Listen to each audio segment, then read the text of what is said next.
أعوذ بالله من الشيطان الرجيم بسم الله الرحمن الرحيم بسم الله والحمد لله والصلاة والسلام على رسول الله وعلى آله وصحبه ومن والاه أما بعد.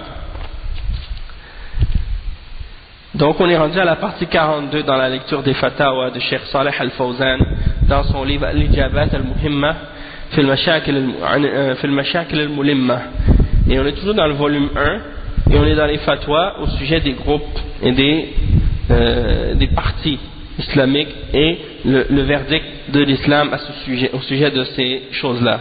Et on a expliqué donc dans plusieurs fatwas des ulama que ce genre de groupe et d'organisation ou de parti islamique, c'est quelque chose qui divise les musulmans, que c'est quelque chose qui est interdit. Maintenant on continue maintenant dans cette même section avec d'autres questions qui sont reliées à ce sujet.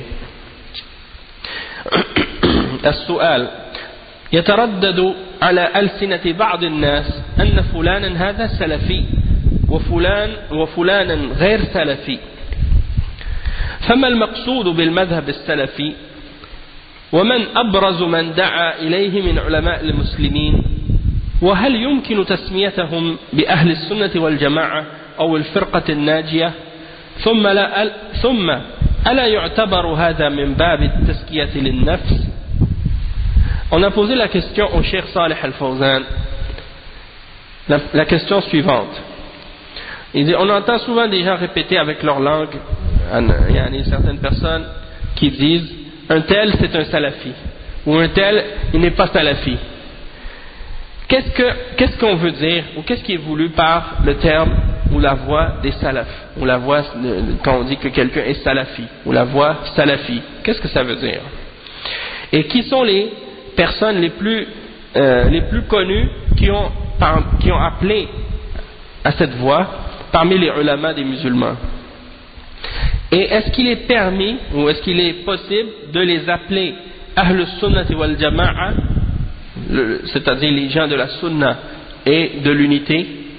Et est-ce qu'il est permis aussi de les appeler le groupe sauvé, le groupe parmi les 73 qui va être sauvé de l'enfer, qui va entrer au paradis? Et ensuite, est-ce que cela ne peut pas être considéré comme une forme de purification ou bien de vantardise pour soi-même? Quand tu dis je suis salafi, est-ce que ça c'est une vantardise? Est-ce que tu n'es pas en train de te purifier en disant ça? La réponse du cheikh est la suivante: Al-Jawab, al-maqsoud bil-madhhab al-salafi huwa ma kana alayhi salafu hadhihi al-ummah من الصحابة والتابعين والأئمة المعتبرين من الاعتقاد الصحيح والمنهج السليم والإيمان الصادق والتمسك بالإسلام عقيدة وشريعة وأدبا وسلوكا خلاف ما عليه المبتدعة والمنحرفون والمخرفون. Donc on va traduire cette partie en premier. Cheikh Al-Fawzan il dit, qu'est-ce qu'on veut dire par la voie salafi? On veut dire ce que suivaient les prédécesseurs de cette umma, les salaf. Le mot salaf, ça veut dire ceux qui nous ont précédés, c'est-à-dire ceux qui étaient là avant nous. Et on parle donc des salafs de notre umma, c'est-à-dire les prédécesseurs de cette umma. Qui sont-ils? Parmi les sahaba, les compagnons du prophète Muhammad sallallahu alayhi wa sallam, ce sont eux les salafs. Puis ceux qui ont étudié avec les sahaba, les tabi'un. Puis les imams reconnus de l'islam, comme Abu Hanifa, Malik, Shafi'i, Ahmad et les autres imams de l'islam, l'imam al-Bukhari, Muslim, Nasa'i, At-Tirmidhi, Ibn Majah et d'autres parmi les grands imams de l'islam qui sont reconnus. Ceux-là étaient tous salafis, ils étaient tous sur la voie des salafs.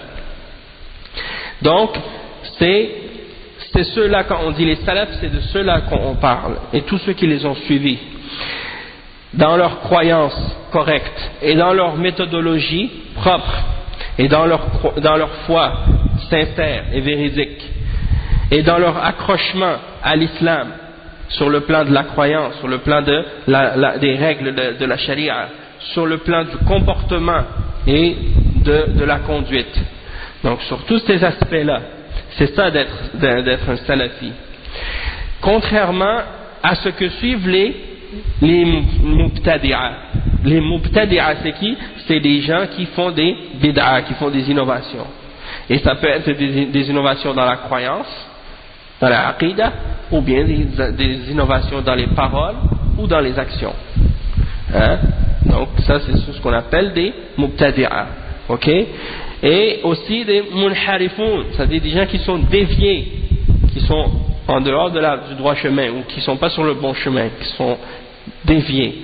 Ou bien des gens qui disent des choses qui sont fausses et qui opposent la vérité, qui inventent des choses dans la religion, des superstitions, des choses de ce genre.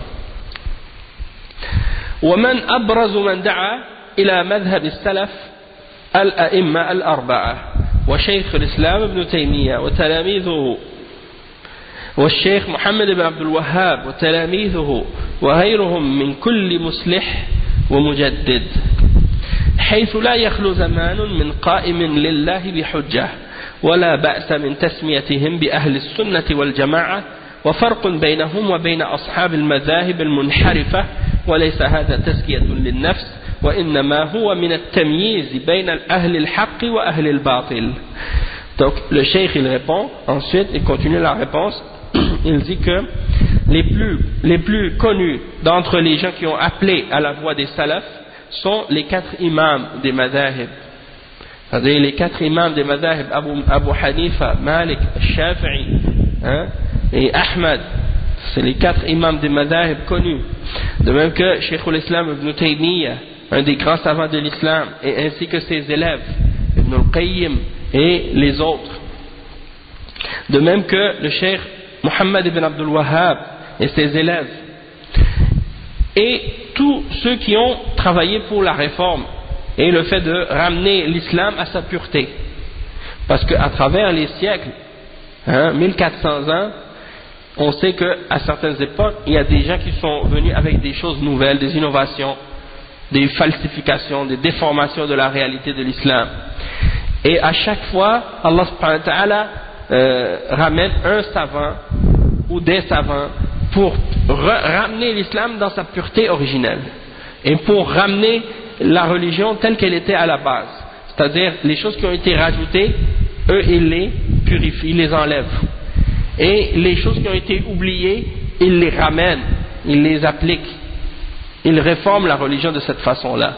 Pas en déformant la religion ou en l'interprétant d'une nouvelle manière pour faire plaisir aux gens. Non. En réformant la religion, c'est-à-dire en la ramenant dans sa forme originelle telle qu'elle était à la base. Et pour rejeter les déformations et les innovations et les falsifications que les gens ont ramenées. Et le cheikh il dit qu'il n'y a pas une époque parmi les époques excepté qu'il y aura quelqu'un qui va se tenir sur la vérité, sur ce que Allah a ordonné avec la preuve, pour établir la preuve. Donc il y a toujours quelqu'un qui va être présent dans la Ummah pour clarifier la vérité aux musulmans.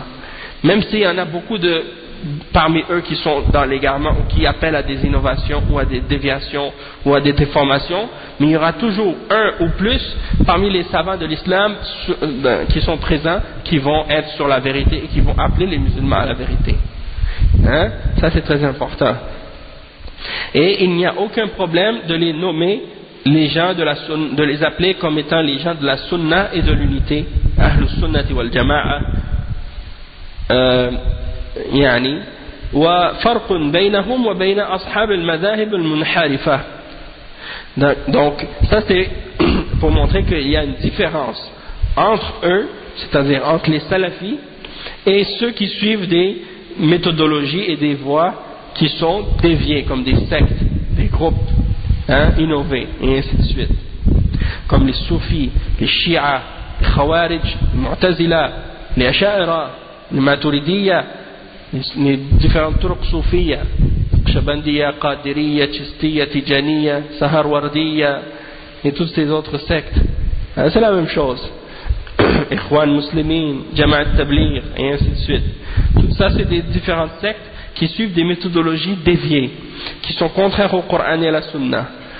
Donc on se distingue de ces gens-là en disant qu'on est salafi. que souvent, qu'est-ce qu'on entend des gens dire? C'est Allah il nous a appelés musulmans dans le Coran, donc il ne faut pas utiliser un autre nom parce que Allah il nous a appelés musulmans. D'accord? Ok, d'accord, on va dire toutes ces sectes-là, arrêtez de vous appeler soufis, arrêtez de vous appeler tablighi, arrêtez de vous appeler ikhwani, et nous on va arrêter de dire salafi. Quittez toutes ces différentes innovations et toutes ces sectes, et nous on va arrêter de dire salafi dans ce cas-là. Mais tant que vous continuez à défendre des sectes et des groupes et des turcs soufis et des groupes de bid'a, et bien nous on va continuer à se dire salafi pour se distinguer, hein, puisque à l'époque des sahaba il n'y avait pas des sectes. À l'époque du prophète sallallahu alayhi wa sallam il n'y avait pas de secte, il y avait qu'un seul islam. Et à l'époque des sahaba il y avait un seul islam. Puis petit à petit des gens ont ramené des innovations, et à chaque fois que des gens ont ramené des innovations, les savants de l'islam ont été obligés d'utiliser des terminologies pour se distinguer de ces groupes-là qui avaient amené des innovations. Et pour distinguer les gens qui suivent la vérité de ceux qui suivent la déviation et l'innovation. Donc ça, c'est des noms qui ont été ramenés, et c'est des noms qui sont tirés des textes du Coran et de la Sunna. Comme par exemple, le terme salafi, il signifie dans la langue arabe ceux qui nous ont précédés, de suivre ceux qui nous ont précédés, parmi les sahaba et les tabi'in. Et ça, c'est mentionné dans le Coran. L'utilisation du terme salafi était utilisée à l'époque des tabi'in. C'est-à-dire, ça a commencé à l'époque des tabi'in. Ils parlaient des sahaba en disant nos prédécesseurs, c'est-à-dire nos salafs.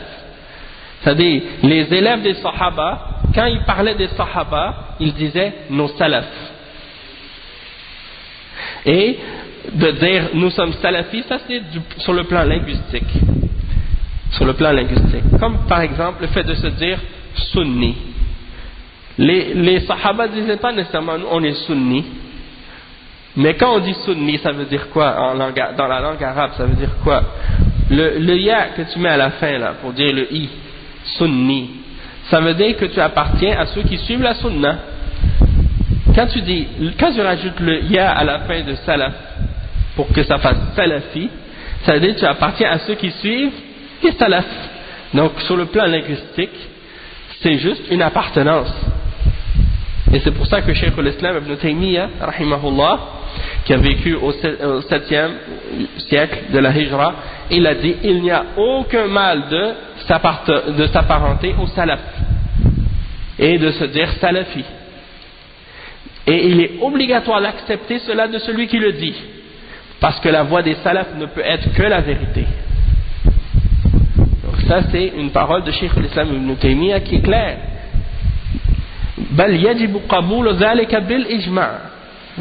C'est-à-dire, il y a un consensus sur le fait que c'est obligatoire d'accepter l'appellation salafi. Donc si tu vois aujourd'hui des groupes de certaines tendances là, qui essaient de mettre des doutes ou des ambiguïtés sur le fait de se dire salafi, eh bien sache que ça c'est des gens qui appellent à sortir de la voie des salafs et de suivre la bid'a et l'égarement et la hizbiyya. Souvent c'est ça qu'ils utilisent comme méthode.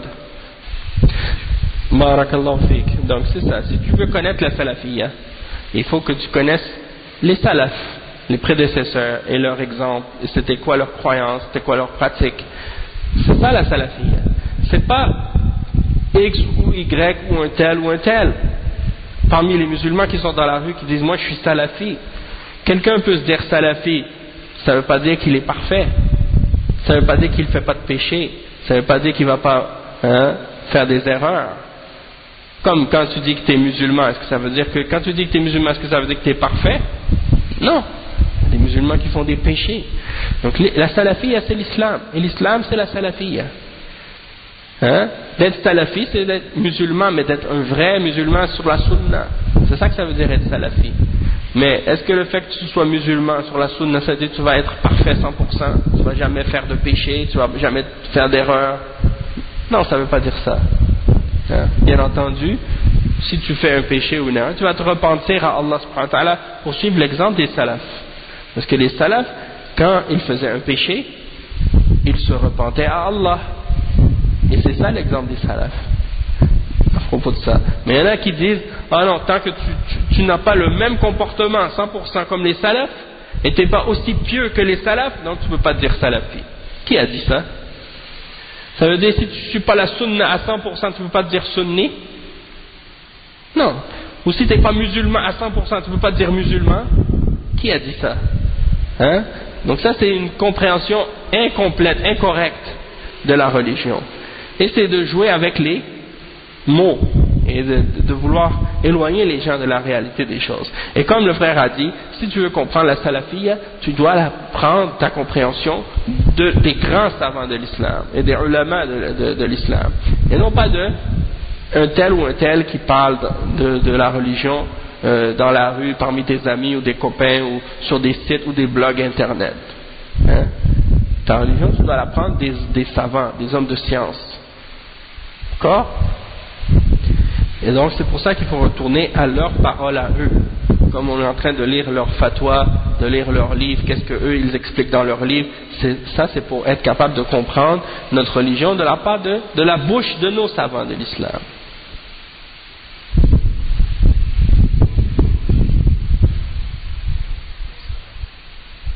Le mot salaf dans le Coran, il y a le mot salaf dans le Coran. فَجَعَلْنَاهُمْ سَلَفًا وَمَثَلًا لِلْآخِرِينَ. Le mot salaf il est écrit dans le Coran, mais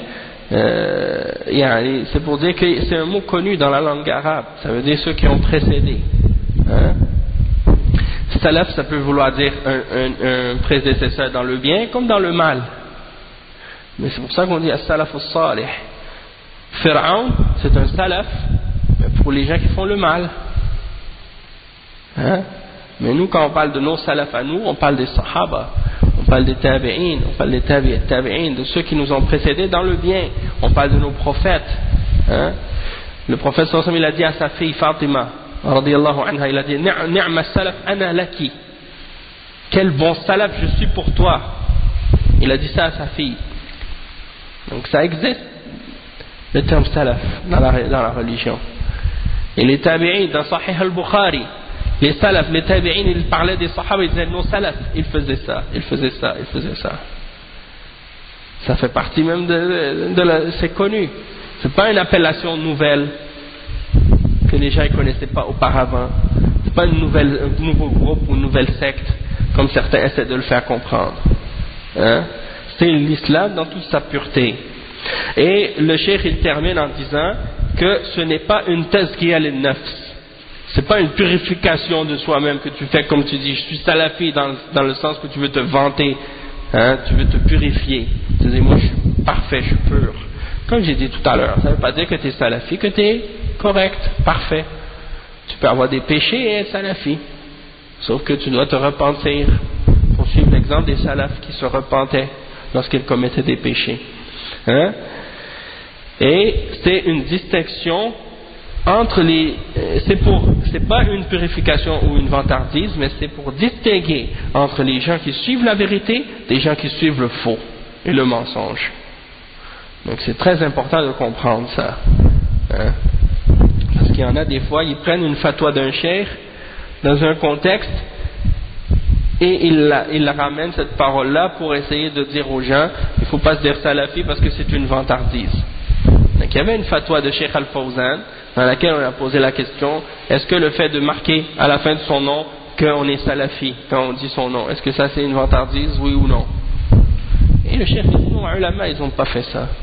Hein, ils ne marquaient pas à la fin de leur nom nécessairement Cheikh Abdul Aziz ibn Baz al-Salafi ou Cheikh Mohammed Nasir al-Din al-Albani al-Salafi. Ils n'avaient pas besoin de l'écrire. Parce qu'on sait que leur manhaj et leur voix, c'est la voix des salafs. Et dans certains cas, ça peut être une vantardise. Mais le fait de se dire salafi et de dire qu'on est salafi, est-ce que c'est interdit parce que c'est une vantardise? Non. Puisque c'est pour se distinguer des soufis, pour se distinguer des chiites, pour se distinguer des khawarij, et des takfiri, et des djihadi, et des sururi, et des qutbi, et ainsi de suite. Donc, tu veux te distinguer de ces groupes-là, tu dis je suis salafi. Tu veux te distinguer des ikhwan, tu dis non, je suis pas ikhwan, je suis pas Hassan al-Banna, je suis salafi, je suis le prophète Mohammed sallallahu alayhi wa sallam, et je suis les sahaba et les tabi'in. Je suis pas tabliri, Je suis pas Mohamed Elias al-Kandahlawi, non. Je suis le prophète Mohammed sallallahu alayhi wa sallam et les Sahaba et les Tabi'in et ceux qui les ont suivis, et ainsi de suite. Hein? Donc c'est pour se distinguer des gens de la voie d'égarement. Hein? Donc ça c'est un exemple. Ensuite une autre question, mais celle-là la réponse est un peu longue, donc peut-être qu'on pourra la laisser à la prochaine, parce que de toute façon le Maghreb c'est dans quelques minutes. 5 minutes? Il reste 5 minutes? Donc on va s'arrêter ici, Inch'Allah. Il prie à 40. Ok, donc on va s'arrêter ici, Inch'Allah, tout de suite, puis on continuera la suite, Inch'Allah, au prochain cours de ces fatwas. Mais cette fatwa, c'était important de la lire et de la comprendre comme il faut, parce qu'il y a beaucoup maintenant d'ambiguïté, et il y a des groupes même en France, parmi les gens qui donnent des cours en français, parmi les groupes de Hizbiyin et de Qutbiyin et de Sururi, qui émettent des ambiguïtés sur le terme salafi et qui essaient de faire douter les gens à ce sujet-là. Et au début on entendait ça, on ne savait pas de qui ça venait. On ne savait pas de qui ça venait exactement. Maintenant on l'a entendu, maintenant on voit parce qu'ils sont sortis maintenant. Donc on a su maintenant exactement c'est qui ces gens-là. Hein? Comme des jeunes là qui sont sortis dernièrement, qui ramènent toutes les tendances des Sururi et des Qutbiyin, comme Rachid Abu Hudayfa et Abu Shayma et d'autres également. Et il y en a aussi en Belgique et en France qui ramènent ces tendances-là et qui veulent faire douter les gens sur le fait de se dire salafi ou des choses comme ça, ou qui ramènent des ambiguïtés sur la salafiyya. Ils vont dire les salafis sont comme ça, ils font ci, ils font ça, pour donner une mauvaise image aux salafis, une mauvaise réputation aux salafis.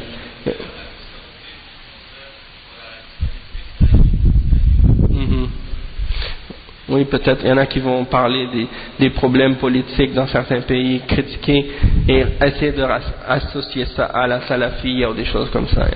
Mais tout ça c'est des ruses pour détourner les gens du Coran et de la Sunna et de la compréhension des salafs de cette umma. Il y en a qui vont essayer même de diviser les salafis en plusieurs catégories. On dit les salafis politiques, les salafis sociales, les salafis scientifiques, les salafis ci et ça. Non, il y a une seule salafiyya. Hein? Et tous les sahaba ils suivaient une seule et même méthodologie. Même s'ils pratiquaient parfois, ils faisaient différentes formes de ibadat, mais ils ne se divisaient pas entre eux par rapport à ces différentes adorations-là. Et ils basaient toute leur pratique et leur compréhension de la religion sur la même base et la même méthodologie, sur le tawhid et sur la sunna et sur l'application de cette voie-là. Donc il n'y a pas différentes formes de salafiyya ou différentes salafiyya, il y a une seule salafiyya. Hein? Donc on va s'arrêter sur ça, Inch'Allah, puis continuer prochain cours, Inch'Allah. Subhanakallahumma wa bihamdika ashhadu an la ilaha illa ant astaghfiruka wa atubu ilayk. Barakallahu fikum wa jazakumullahu khairan. Wassalamu alaykum wa rahmatullahi wa barakatuh.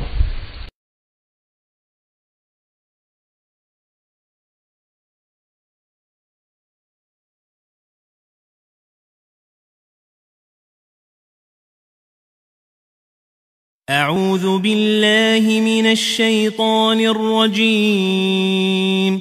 بسم الله الرحمن الرحيم.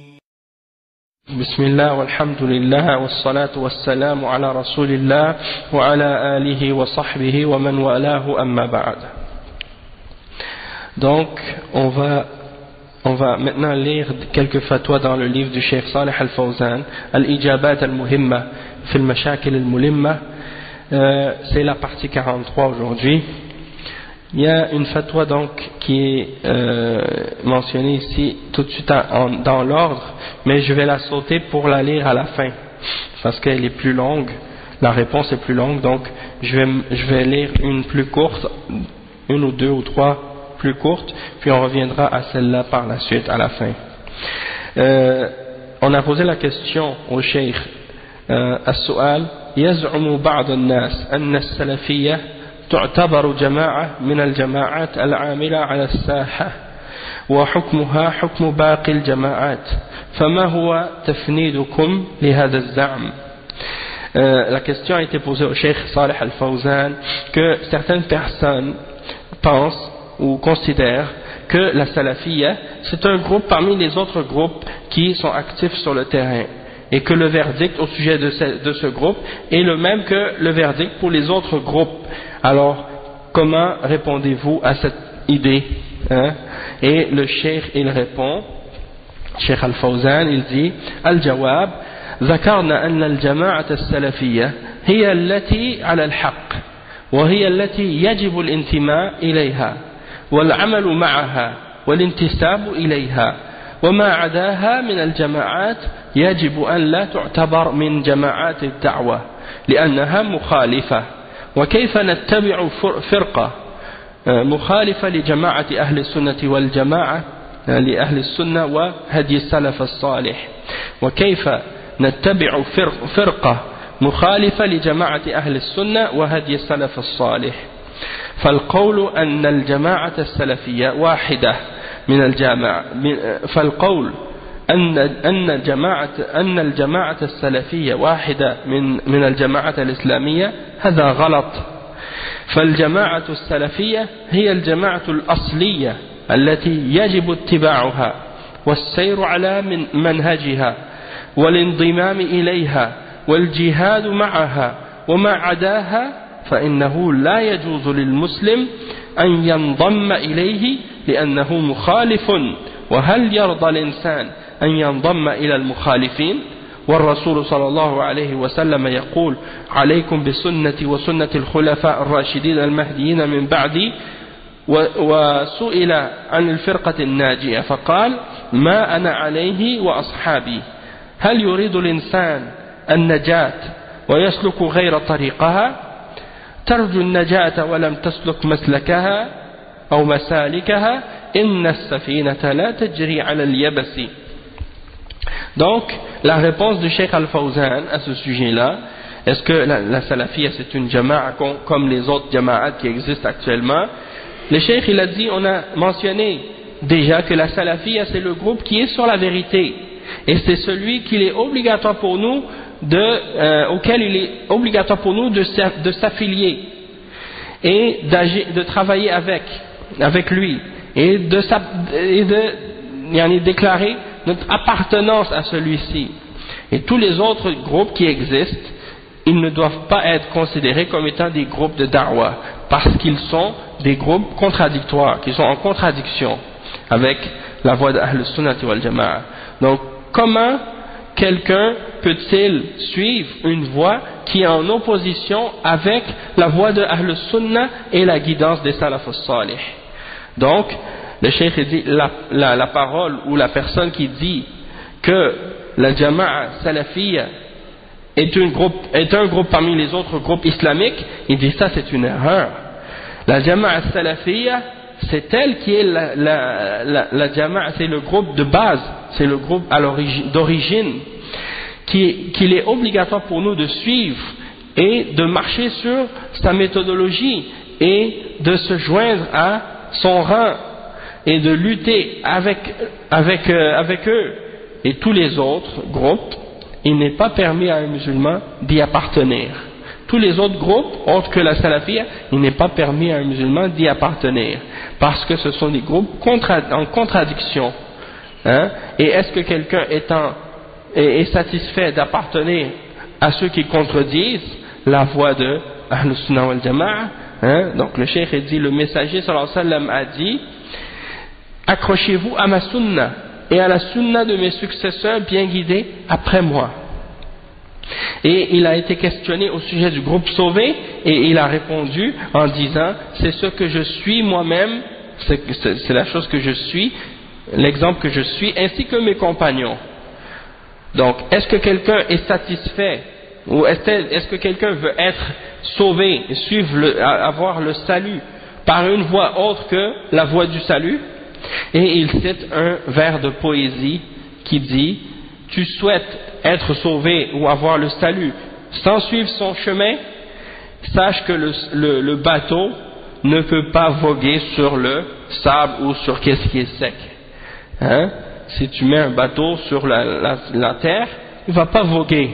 Eh bien, si tu veux trouver la voie de la vérité, eh bien, suis son chemin.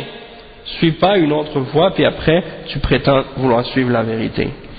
Donc ça, c'est la réponse du cheikh à ce sujet-là, et ça répond à ceux qui prétendent que la salafiyya c'est comparable aux autres groupes et qui disent, en mentionnant les autres groupes, ils citent la salafiyya parmi ces groupes-là, parmi les groupes d'égarement, comme par exemple les Ikhwan, ou Tabligh, ou les Soufiyya, ou bien les Shia, ou les autres sectes, et ils mentionnent parmi eux la salafiyya pour les mettre à égalité.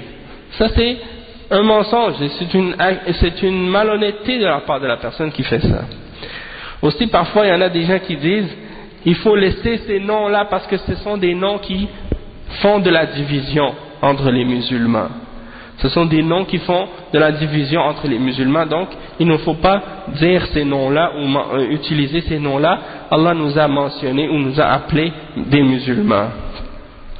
Ça c'est une shubha qu'on entend souvent, et il est bien important de comprendre que ce ne sont pas les noms qui divisent, ce ne sont pas les noms qui divisent en eux-mêmes, mais ce sont les réalités qui se cachent derrière ces noms qui créent la division en réalité. Donc quand on dit par exemple à propos de quelqu'un qu'il est soufi, ou qu'il est chi'i, ou qu'il est naqshbandi, ou qu'il est ikhwani, ou qu'il est tablighi, tous ces noms contiennent des idées et des principes et des croyances qui sont contradictoires, et donc ce sont ces principes et ces idées et ces croyances qui créent de la division, et non pas seulement les noms à eux seuls.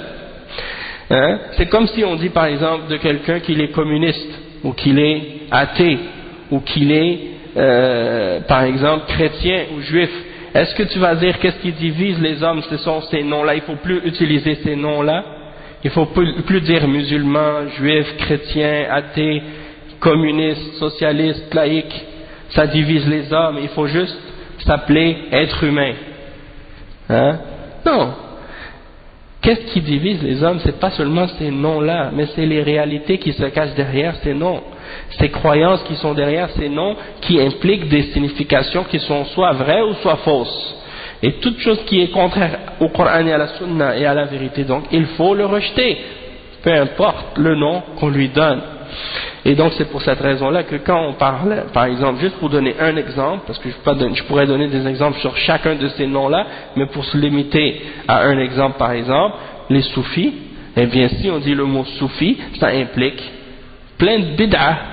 Ça implique les danses dans la mosquée, les chants, la musique, les dhikrs innovés, ça implique les célébrations des naissances et des fêtes du prophète sallallahu alayhi wa sallam ou des hommes pieux, ça implique la célébration ou les pèlerinages aux tombes, l'adoration des morts, l'adoration des saints, ça implique des croyances comme wahdatul wujud et al-hulul, de croire que Dieu et la création se mélangent entre elles, ou des choses de ce genre qui sont des croyances de kufr et de shirk.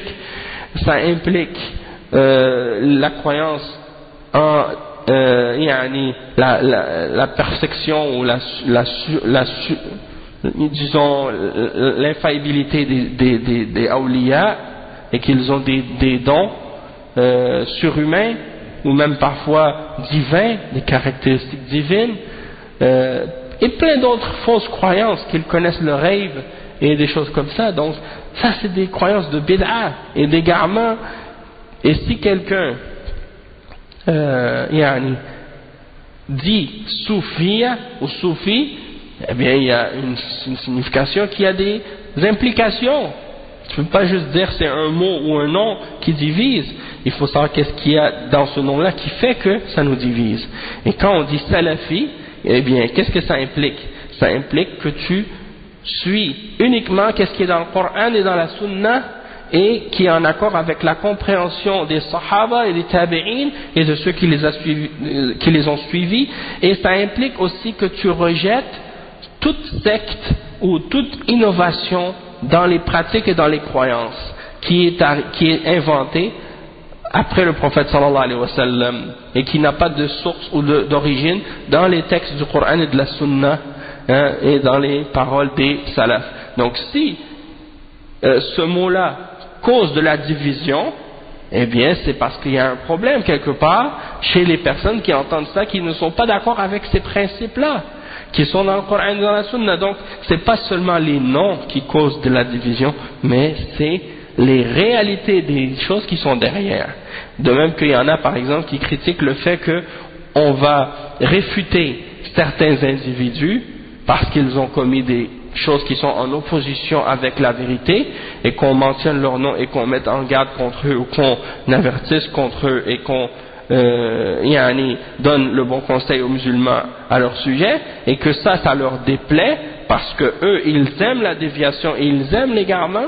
Eh bien s'ils se prétendent salafistes, ces gens-là, c'est parce qu'ils n'ont rien compris à l'islam et à la salafiyya, puisque la salafiyya est établie sur justement le fait d'ordonner le bien et d'interdire le mal, et de donner la nasiha et de corriger les erreurs lorsque les erreurs ont été commises, pour justement faire en sorte que les gens restent, incha'Allah, sur le droit chemin et sur la vérité. Il y a une autre question de ce genre qui a été posée au Cheikh Salih Al-Fawzan. C'est la question suivante: السؤال هل السلفية حزب من الأحزاب وهل الانتساب لها مذموم ومن هم علماؤها. Donc une autre question a été posée au Cheikh Al-Fawzan: est-ce que la salafiyya c'est un groupe parmi les groupes, et est-ce que le fait de s'attribuer ou de s'apparenter à la salafiyya c'est quelque chose de blâmable, et qui sont les savants de la salafiyya? Donc le cheikh il répond, Cheikh Al-Fawzan, il dit: Al-Jawab, As-Salafiyya hiya al-firqatu an-najiyah wa hum ahlu as-sunnah wal-jama'a laysat hizbun min al-ahzab allati tusamma al-an ahzaban wa innama hiya hizbullah wa junduhu wa hum jama'atun 'ala as-sunnah wa 'ala ad-din wa hum ahlu as-sunnah wad-din.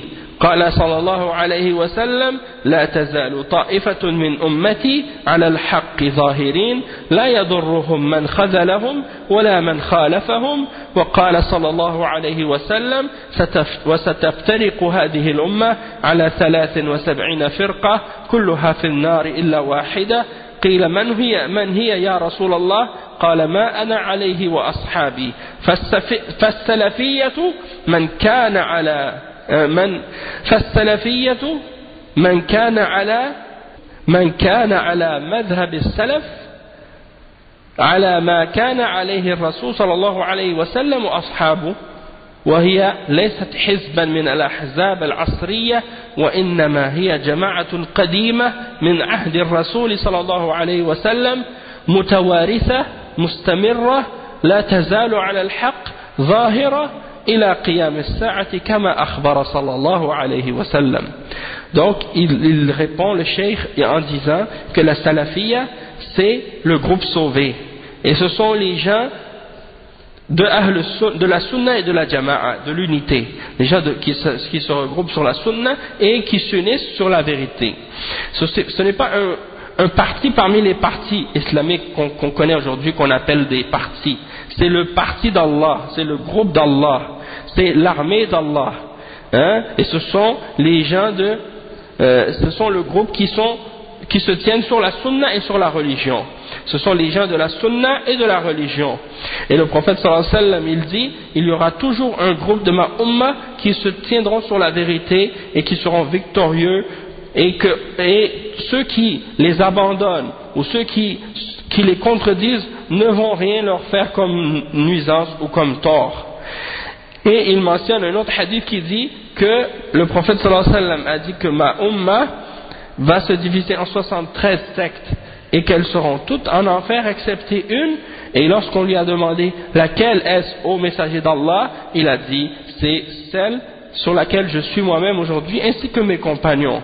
Donc la salafiyya, c'est d'être sur la voie des salafs, c'est-à-dire d'être sur ce que suivait le messager sallallahu alayhi wa sallam, ainsi que ses compagnons, et ce n'est pas un parti parmi les partis actuels, parmi les partis contemporains, mais c'est uniquement un groupe ancien qui existe depuis l'époque du prophète sallallahu alayhi wa sallam et qui ont gardé cet héritage de façon perpétuelle et permanente et qui vont demeurer sur la vérité et victorieux sur la vérité jusqu'à ce que soit établie l'heure du jugement dernier, comme le prophète sallallahu alayhi wa sallam nous en a informé.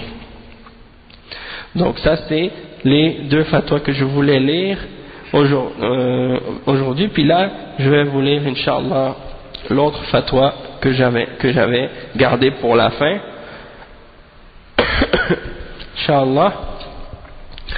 Et cette fatwa c'est la suivante: ما هي الضوابط الشرعية التي يحافظ بها المسلم على التزامه وتمسكه بمنهج السلف الصالح وعدم الانحراف عنه والتأثر بالمناهج الدخيلة المنحرفة. Donc, qu'est-ce que ça signifie? Ça signifie quelles sont les règles légales de la charia qu'on doit suivre si le musulman veut préserver son accrochement et sa pratique et son suivi de la méthodologie des pieux prédécesseurs et qui ne veut pas dévier ou se laisser influencer par les différentes méthodologies déviées. Wa alaykum salam wa rahmatullahi wa barakatuh. Naam. Donc le Cheikh Al-Fawzan il a répondu par plusieurs points. Il mentionne quatre points.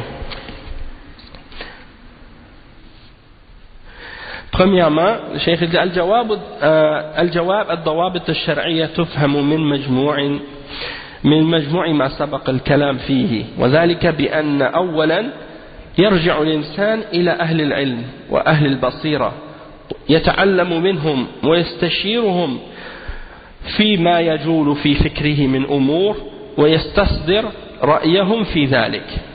Donc, si tu veux rester accroché à la vérité et sur la compréhension et la méthodologie des salaf al-salih dans ta religion pour pas dévier avec les groupes qui ont dévié, tu dois comprendre des choses générales qu'on a mentionnées, et parmi ces choses-là, premièrement, tu dois revenir aux hommes de science et aux hommes de compréhension dans la religion, et tu dois apprendre de ces hommes-là et tu dois les prendre comme tu dois leur demander de t'orienter et tu dois leur demander des conseils sur tout ce qui peut te passer dans ton esprit, dans ta pensée de différentes choses, au sujet de différentes affaires. Tu leur demandes pour que ton opinion soit basée sur les références qu'ils vont te donner. Tu les prends comme références. Ça c'est la première chose pour ne pas t'égarer et pour rester accroché sur la bonne voie. Tu retournes aux hommes de science, aux savants. ثانيا التروي في الأمور وعدم العجلة وعدم التسرع في الحكم على الناس بل عليه أن يتثبت فيما يبلغه. قال الله تعالى يا أيها الذين آمنوا إن جاءكم فاسق بنبأ فتبينوا أن تصيبوا قوما بجهالة فتصبحوا على ما فعلتم نادمين. وقال سبحانه وتعالى يا أيها الذين آمنوا إذا ضربتم في سبيل الله فتبينوا ولا تقولوا لمن ألقى إليكم السلام لست مؤمنا تبتغون عرض الحياة الدنيا فعند الله مغانم كثيرة كذلك كنتم من قبل فمن الله عليكم فتبينوا إن الله كان بما تعملون خبيرا. فتبينوا أي تثبتوا مما بلغكم. Donc deuxièmement, il faut prendre son temps, de ne pas se précipiter dans le jugement qu'on fait sur les autres, sur les gens.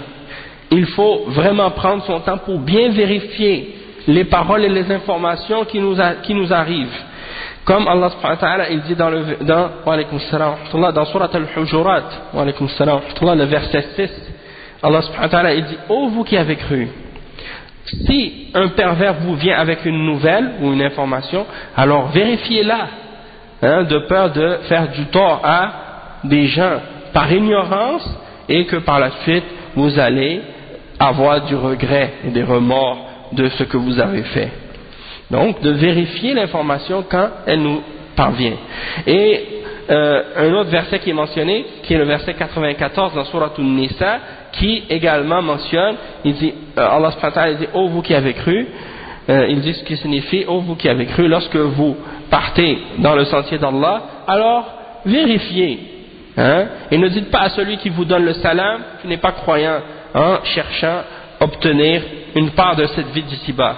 Et sachez que auprès d'Allah il y a des butins énormes. Et donc ça c'est pour dire que il faut être honnête et qu'il faut vérifier les informations et les choses.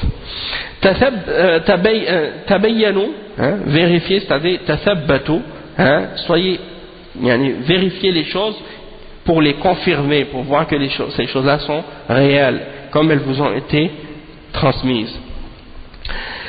Troisièmement, donc ça c'est une chose importante parce qu'à notre époque, des fois, il y a des gens qui se précipitent à juger des gens ou à dire des choses sur des individus sans même avoir vérifié l'information. Et ils commencent à critiquer une personne et à dire des choses à son sujet avant même d'avoir vérifié si les choses sont exactes.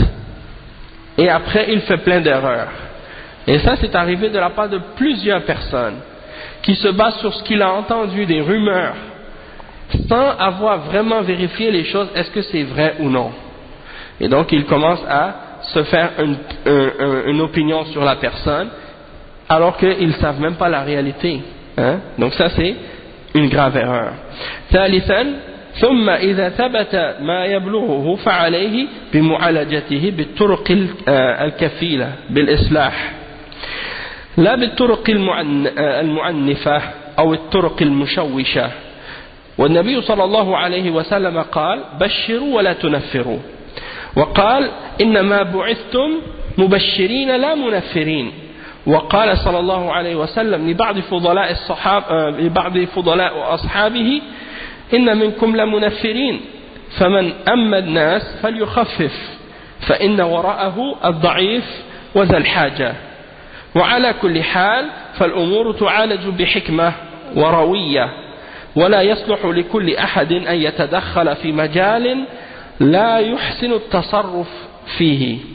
Donc le cheikh il dit comme troisième point, pour rester toujours accroché à la vérité et sur le droit chemin, c'est qu'une fois que tu as vérifié l'information qui t'est parvenue, tu dois essayer de régler les problèmes et de faire les choses qui vont ramener une amélioration et une réforme, quelque chose qui va corriger les erreurs, et non pas d'une manière qui va créer plus de troubles et plus de problèmes. Le prophète sallallahu alayhi wa sallam, il a dit c'est-à-dire annoncer aux gens les bonnes choses ou attirer les gens ou appeler les gens par qu'est-ce qui va les réjouir et ne les faites pas fuir, ne faites pas fuir les gens.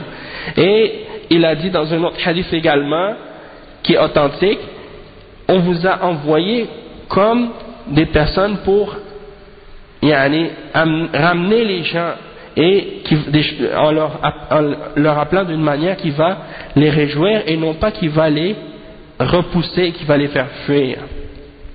Et il a dit à certains d'entre des sahaba, certains d'entre les nobles d'entre les sahaba, parmi vous, il y en a qui font fuir. Alors lorsque vous dirigez les gens dans la prière, alors allégez la prière, parce que derrière vous ou derrière toi, il y a une personne qui peut être faible, ou bien quelqu'un qui a un besoin quelconque, ou bien qui a quelque chose à faire, et si tu prolonges trop la prière, la signification, si tu prolonges trop la prière, eh bien tu leur causes des ennuis et tu les fais fuir par la suite. Donc, de toute façon, le cheikh dit donc qu'il faut régler les problèmes d'une manière sage, de façon reposer et non pas précipiter, et c'est pas tout le monde qui est apte à faire ça. Non, donc, comme le cheikh il a dit, c'est pas tout le monde qui peut se permettre d'entrer dans ce genre de choses, hein, surtout si ce sont des gens, ils veulent rentrer des fois dans des sujets qu'ils ne maîtrisent pas ou qu'ils ne savent pas comment gérer, donc ils peuvent causer plus de tort que de bien parfois. Donc il faut agir avec sagesse pour régler les problèmes et non pas causer plus de problèmes, et malheureusement c'est ça qui se passe de la part de certaines personnes. Ils pensent faire du bien, mais en réalité ils font plus de tort que de bien, ils font plus de désordre. رابعا وكذلك من الضوابط أن يتزود الإنسان من العلم النافع بمجالسة أهل العلم والاستماع لآرائهم، وكذلك بقراءة كتب السلف الصالح في سير المصلحين من سلف هذه الأمة وعلمائها، وكيف كانوا يعالجون الأمور، وكيف كانوا يعظون الناس، وكيف كانوا يأمرون بالمعروف وينهون عن المنكر، وكيف كانوا يحكمون على الأشياء. وهذا مدون في سيرهم وفي تراجمهم وفي أخبارهم وفي قصص الماضين من أهل الخير وأهل الصلاح وأهل الصدق. لقد كان في قصصهم عبرة لأولي الألباب. فالإنسان فرد من هذه الأمة، والأمة هي مجموع المسلمين من أول ظهور الإسلام إلى قيام الساعة، وهذا هو مجموع الأمة. والمسلم يراجع سير السلف الصالح وأخبارهم وكيف كانوا يعالجون الأمور وهديهم في ذلك حتى يسير على نهجهم، ولا ينظر إلى أقوال المتسرعين وأخبار الجهلة الذين يحمسون الناس على غير بصيرة. Donc, quatrièmement, de même que parmi les règles pour rester accroché à la bonne voie, il faut que quelqu'un s'approvisionne en sciences bénéfiques en restant assis avec les hommes de science et en écoutant leurs opinions, de même qu'en lisant les livres de nos salaf al-salih et leurs biographies, les biographies des hommes pieux et des réformateurs de cette umma ainsi que des ulama, et regarder comment eux ont résolu les problèmes qui existaient à leur époque, comment eux ils exhortaient les gens, comment ils ordonnaient le bien et ils interdisaient le mal, comment ils jugeaient dans les différents sujets et les différentes questions. Tout ça, ça a été écrit dans leur biographie, dans leurs livres et dans leur biographie. Donc, il faut retourner à ces références-là pour trouver des exemples. On continuera cette lecture, Inch'Allah, au prochain cours. Subhanakallahumma bihamdika ashhadu an la ilaha illa ant astaghfiruka wa atubu ilayk. Barakallahu fikum wa jazakumullahu khairan. Wassalamu alaykum wa rahmatullahi wa barakatuh.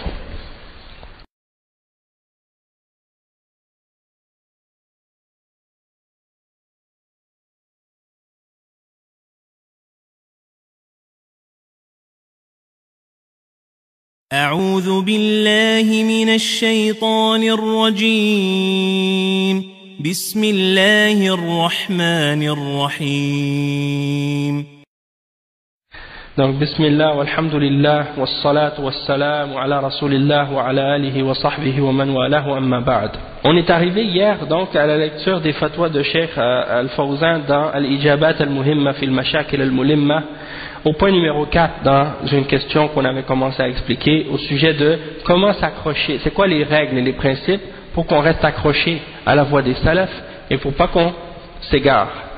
On avait expliqué 3 points précédents, de retourner au ulama, de prendre son temps et de bien vérifier les informations lorsqu'elles nous arrivent, et troisièmement, une fois qu'on a vérifié, d'essayer de régler les choses de la manière la plus correcte et de ne pas créer plus de problèmes. Et quatrièmement, c'est ça qu'on avait commencé à expliquer, de rester assis dans les cours des hommes de science et d'écouter leurs opinions et de lire les livres des salafs. Et donc on était rendu là, le cheikh disait que en lisant les exemples de la vie de nos salafs et comment ils ont fait les exhortations, comment ils ont ordonné le bien, comment ils ont interdit le mal, comment ils ont réglé les problèmes à leur époque, on peut trouver des leçons pour ça, pour nous. dans ces choses-là. C'est écrit dans leurs livres de biographie, c'est écrit dans les livres de leurs histoires qui racontent qu'est-ce qu'ils ont fait, comment ils ont agi, comment ils ont été véridiques, comment ils ont fait la réforme, et ainsi de suite. Et le cheikh il mentionne le verset 111 dans Surat Yusuf alayhi salam, et il mentionne donc que Allah subhanahu wa ta'ala il dit ce qui signifie il y avait certes dans leurs histoires une leçon pour les gens qui détiennent la raison, les ulil albab. Il dit falinsan fardun, donc l'homme est un individu parmi les individus de cette umma, et la umma c'est chaque musulman, tous les musulmans en entier, du premier au dernier, du premier lorsque l'islam est apparu jusqu'au dernier à l'heure du jugement dernier.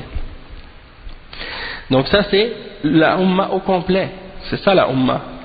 Et le musulman il retourne à la vie et à l'exemple des salafs et à leurs informations, à leurs leçons et les choses qu'ils ont fait pour régler les problèmes qui arrivent par la suite. Ils retournent à leur guidance, ils retournent à leur biographie, pour savoir c'était quoi leur voie, c'était quoi leur exemple, qu'est-ce qu'ils suivaient, c'était quoi leur parole. Ils ne se tournent pas, ils ne regardent pas la parole des gens qui se précipitent et qui sont pressés pour changer les choses et qui ne suivent pas les règles des ulama parmi les ignorants, qui sont excités, tu vois, ils s'excitent, ils sont remplis d'émotions, ils se basent sur l'émotion pour agir, et ils incitent les gens à faire des choses par l'émotion et le sentiment, sans que ce soit basé sur une science et sur une compréhension. Il dit وكثير من الكتيبات اليوم أو المحاضرات أو المقالات تصدر عن جهلاء بأمور الشرع يحمسون الناس ويأمرون الناس بما لم يأمرهم الله به ولا رسوله ولو كان هذا صادرا عن حسن قصد وحسن نية فالعبرة ليست بالقصد والنية العبرة بالصواب والحق هو ما وافق الكتاب والسنة بفهم السلف أما الناس ما عدا رسول الله صلى الله عليه وسلم أو ما عدا رسول الله صلى الله عليه وسلم فإنهم يخطئون ويصيبون فيقبل الصواب ويترك الخطأ. Donc le cheikh il dit il y a beaucoup de livres, petits livres qui sont écrits à notre époque, beaucoup de conférences, beaucoup d'articles qui sortent de la part des gens qui n'ont aucune connaissance de la charia, et ils excitent les gens, ils essaient de les faire agir par émotion, par sentiment dans des choses, il leur ordonne de faire des choses que Allah n'a pas ordonnées, ni le prophète Muhammad sallallahu alayhi wa sallam. Et même si ces choses-là se produisent par bonne intention, même si ces gens-là ils veulent faire ça par bonne intention, ils disent on veut réveiller les musulmans, on veut appeler à l'islam, il dit, le cheikh il dit c'est pas ça qu'on doit prendre en considération, c'est pas juste l'intention de la personne, son objectif, c'est pas ça qui est suffisant. Il faut voir est-ce que c'est correct, qu'est-ce qu'il fait, parce que qu'est-ce qui est la vérité? La vérité c'est ce qui est en accord avec le Coran et la Sunna selon la compréhension des salafs. Mais les hommes, excepté le prophète sallallahu alayhi wa sallam, ils peuvent avoir raison comme ils peuvent se tromper. Donc on prend qu'est-ce qui est correct et le reste qu'est-ce qui est mauvais on l'abandonne et on le laisse. Maintenant il y a une autre question qui a été posée au cheikh. السؤال أرجو أن تبين لنا القول في علماء المدينة أعني بهم من يدعون السلفيين فهل هم على صواب فيما يفعلون أوضح لنا يا شيخ الحق في هذه المسألة. Donc ils ont posé la question au cheikh, on souhaiterait que vous nous expliquiez une parole au sujet des savants de Médine, et je veux dire par là ceux qu'on appelle les salafiyin. Est-ce qu'ils ont raison dans ce qu'ils font, et clarifier ça pour nous au cheikh, clarifier la vérité à ce sujet-là pour nous au notre cheikh. Donc Le Cheikh Al-Fawzan il répond, il dit الجواب أنا أريد أن تتركون من هذه الأشياء تعيين أهل المدينة تعيين فلان وفلان أنا بدي أن تتركون من تعيين أنا بودي أن تتركون من تعيين فلان وفلان أهل المدينة كما سميتموهم أنا ما أعرف عنهم إلا الخير وأنهم على علم وصلاح وأنهم أرادوا أن يبينوا للناس الأخطاء التي وقع فيها بعض المؤلفين أو بعض الأشخاص من أجل النصيحة للناس ما كذبوا على أحد وما ذكرت لكم هم ينقلون الكلام بنصه بالصفحة والجزء والسطر ارجعوا إلى ما نقلوه فإن كانوا كاذبين فبينوه لنا جزاكم الله خيرا نحن لا نرضى بالكذب راجعوا كتبهم وانتقدوها هاتوا نقلا واحدا كذبوا فيه أو قصروا فيه وأنا معكم على هذا أما أننا نقول للناس اسكتوا اتركوا الباطل لا تردوا عليه لا تبينوا هذا ما هو بصحيح هذا كتمان الله جل وعلا يقول وإذ أخذ الله ميثاق الذين أوتوا الكتاب لتبيننه للناس ولا تكتمونه وقال تعالى إن الذين يكتمون ما أنزلنا من البينات والهدى من بعد ما بيناه للناس في الكتاب أولئك يلعنهم الله ويلعنهم اللاعنون. Le cheikh, qu'est-ce qu'il dit? Il dit la question premièrement, on a traduit la question déjà. Le cheikh il répond, il dit je veux que vous nous laissiez avec ces désignations que vous faites quand vous dites les savants de Médine ou les gens de Médine ou un tel, laissez-nous laissez de côté ce genre de choses, c'est-à-dire de désigner telle ou telle personne, en particulier dans les questions, lorsque c'est le temps de poser des questions. Il dit les gens de Médine, comme vous les avez appelés, il dit moi je connais rien excepté du bien à leur sujet, je connais rien d'autre que du bien à leur sujet. Et ce sont des gens qui parlent avec science et qui sont des gens de bien. Et ils ont voulu clarifier les erreurs de certaines personnes pour les gens, des erreurs dans lesquelles certains auteurs sont tombés ou certains individus, dans le but de donner le bon conseil aux hommes. Ils n'ont pas menti sur personne, ils n'ont pas menti sur quiconque. Comme je vous ai mentionné, ils transmettent et ils citent les paroles textuellement, en mentionnant la page, le volume et la ligne. Retournez aux citations qu'ils ont mentionnées, s'ils sont des menteurs, clarifiez-nous ces mensonges, que Allah vous récompense. Que Allah vous récompense dans le bien. Nous, on n'accepte pas et on n'est pas satisfait du mensonge. Retournez à leurs livres et critiquez ces livres. Et ramenez-nous une seule citation dans laquelle ils ont menti. Ou bien ils ont fait part de négligence. Et je serai avec vous dans ça. Mais que vous disiez aux gens, taisez-vous, parlez pas du faux, laissez le faux, ne clarifiez pas les choses pour les gens. Mais non, ça c'est pas correct. Ça c'est de cacher la vérité.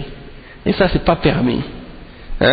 Donc c'est comme si le cheikh il dit, si vous voyez que ces gens-là ont critiqué un individu ou une personne, ils ont écrit un livre sur quelqu'un pour montrer ses erreurs, et qu'ils ont cité la personne textuellement telle qu'elle, avec la page du livre, retournez à tel livre, telle page, vous allez trouver la parole de l'auteur, pour vérifier vous-même. Est-ce qu'ils ont menti? Est-ce qu'ils ont cité les choses incorrectement? Est-ce qu'ils ont mal fait les références? Si c'est un mensonge, je suis avec vous. Mais si ce qu'ils ont dit c'est la vérité et que ces erreurs-là sont réellement dans ces livres, Alors, où est le problème? Vous voulez qu'on se taise, qu'on cesse de clarifier la vérité? Et Allah subhanahu wa ta'ala, il dit dans le verset 187, dans Surat Al-Imran, et lorsque Allah subhanahu wa ta'ala a pris le pacte de ceux qui ont reçu le livre, vous allez clarifier la vérité pour les gens et vous n'allez pas la cacher.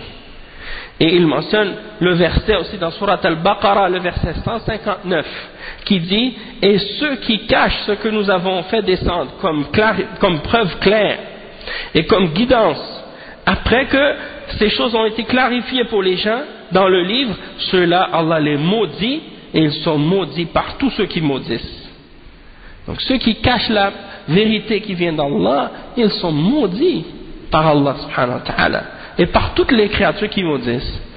Le cheikh il termine cette réponse en disant: نحن نرى الأخطاء ونرى الدعايات ونسكت وندع الناس يهيمون هذا لا يجوز يجب أن نبين للناس من الباطل يجب أن نبين الحق من الباطل رضي من رضي وسخط من سخط نحن مع أهل الحق سواء كانوا من أهل المدينة أو من أي بلد. Donc le cheikh il termine en disant: nous on voit les erreurs, on voit les propagandes et on se tait et on laisse les gens errer dans l'égarement, ça c'est pas permis. Tu vois l'égarement, tu entends l'égarement, tu vois les gens qui disent n'importe quoi sur l'islam, qui parlent n'importe comment sur l'islam, qui appellent les gens à l'égarement. Toi tu te tais, tu fermes ta bouche, tu dis rien, tu clarifies rien pour les gens. Ça c'est pas permis. C'est obligatoire de clarifier la vérité de qu'est-ce qui est faux. C'est obligatoire de le faire. Que celui qui soit satisfait, et que celui qui se fâche, que ça fasse plaisir ou non, on est obligé de clarifier la vérité. Et nous, on est avec les gens de la vérité, que ce soit les gens de Médine ou que ce soit les gens d'un autre pays ou d'une autre ville. C'est pas l'endroit qui est l'important de désigner. C'est pour ça le cheikh au début il dit: c'est pas nécessaire de désigner de tel pays ou de telle ville ou de quoi. Les gens de la vérité sont là où ils sont, peu importe où ils sont. L'important c'est qu'ils sont avec la vérité. Et la salat c'est dans 3 minutes, 4, dans 2 minutes. Après, Inch'Allah, il restait une question pour terminer le chapitre, mais c'est pas grave, on va le terminer prochain cours, Inch'Allah. C'est la dernière question pour ce chapitre-là. Après, on commence un autre chapitre dans le livre, Inch'Allah. Donc, on va s'arrêter. Inch'Allah, subhanakallahumma wa bihamdik, ashhadu an la ilaha illa ant, astaghfiruka wa atubu ilayk. Barakallahu fikum wa jazakumullahu khairan. Wassalamu alaikum wa rahmatullahi wa barakatuh.